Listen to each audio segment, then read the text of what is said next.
David McCallum, the Scottish actor who became a surprise sensation as the enigmatic Russian spy Illya Kuryakin on the McCallum in the 1960s and found television stardom again almost 40 years later on the hit series NCIS, died on Monday in New York. He was 90. NCIS announced his death in a post on X, the social media platform formerly known as Twitter. The announcement did not include any further information. Trained at the Royal Academy of Dramatic Art in London, Mr. McCallum was an experienced character actor who could use an accent or an odd piece of clothing to give depth to a role. He played a wide range of parts across theatre, film and television, from Shakespeare's Julius Caesar in Central Park in 2000 to the voice of Professor Paradox on the animated television series Ben 10, Ultimate Alien, a decade later. He was hired in 1964 to play Illya Kuryakin, the Russian-accented sidekick of Robert Vaughan's Napoleon Solo, on The Man from U.N.C.L.E., a tongue-in-cheek series about secret agents working for the fictional United Network Command for Law and Enforcement. His part was meant to be small, he had just 4 lines in the first episode. He suggested that Illya be made more interesting by having him be close-mouthed about his personal life. "Nobody knows what Illya Kuryakin does when he goes home at night," he told one interviewer, and somewhat antagonistic to Solo. The writers began to build up his character, and he became a fixture of the series and a 2-time Emmy Award nominee. Somewhat to his mysterious air, his Beatle haircut and his trademark black turtleneck, Mr. McCallum was a magnet for teenage fans. Sent on a publicity junket for the show to Louisiana State University at Baton Rouge in 1965, he was mobbed by screaming female students and had to be rescued by police officers. McCallum's motorcades are now, by order of the police chiefs of the cities he visits, forbidden to stop anywhere along the line of drive, reported in a 1965 profile. If the entourage slowed, there would be carnage in the streets. The Man from U.N.C.L.E. ended in 1968, and Mr. McCallum retreated happily to lower-profile roles. He continued to work steadily, mostly in B-movies and in supporting parts on television. He also played the title role in the short-lived series The Invisible Man 1975-76 and Emperor Joseph II in a revival of Amadeus on Broadway in 1999. But everywhere he went, he said, the Russian secret agent stalked him. "It's been 30 years, but I can't escape him," he told The Times in 1998. Illya Kuryakin is there 24 hours a day. In 2003, the Russian shadow finally met his match in the bow-tied, bespectacled and eccentric medical examiner Donald Mallard, better known as Ducky, on the hit CBS crime series NCIS. He remained with the show, which consistently ranked in the Nielsen Top 10 for 2 decades.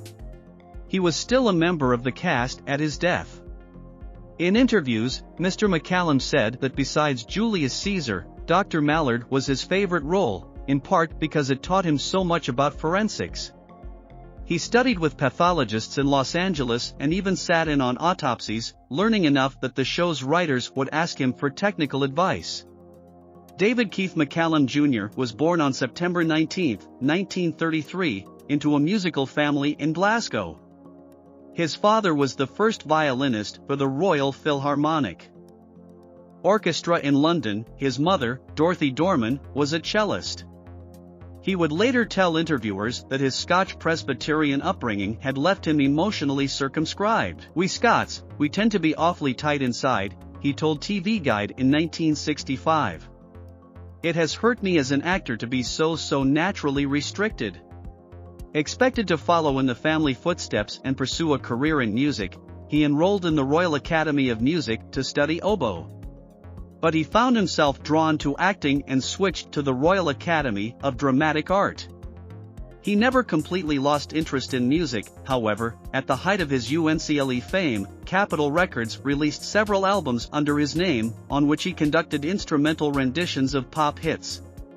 Mr. McCallum was drafted into the British military in 1951 and served 2 years, including 10 months in what is now Ghana, as a small arms expert.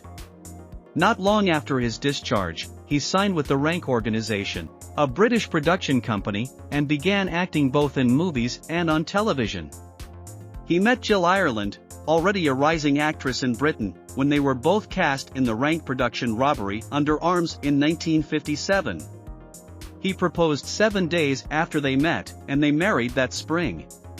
In 1961, when he was cast as Judas Iscariot in The Greatest Story Ever Told, the movie would not be completed and released until 1965, the couple moved to Los Angeles. They appeared to flourish. They had 3 children. She became a busy TV actress and made several guest appearances on The Man from U.N.C.L.E., playing 3 different characters, but the strain of Mr. McCallum's stardom took a toll on their marriage, and she left him for the actor Charles Bronson, whom she had met when Mr. McCallum and Mr. Bronson were both filming The Great Escape 1963. Less than a year after their divorce in 1967, Mr. McCallum married Catherine Carpenter, a model. She survives him. Further information about his survivors was not immediately available. Mr. McCallum and his wife lived in Manhattan. The Associated Press said that CBS said he died at a Manhattan hospital but did not explain why he had been hospitalized. When NCIS made Mr. McCallum a television star for the second time, he found fame much less oppressive than he had the first time. In New York now I leave 15 minutes because I walk everywhere in New York between appointments because I am going to be stopped on the street to talk about NCIS for at least 15 minutes, he told BBC Radio in a 2009 interview. I love it, he said, when asked if he ever grew tired of that kind of attention. I've never got fed up with anything in my whole life.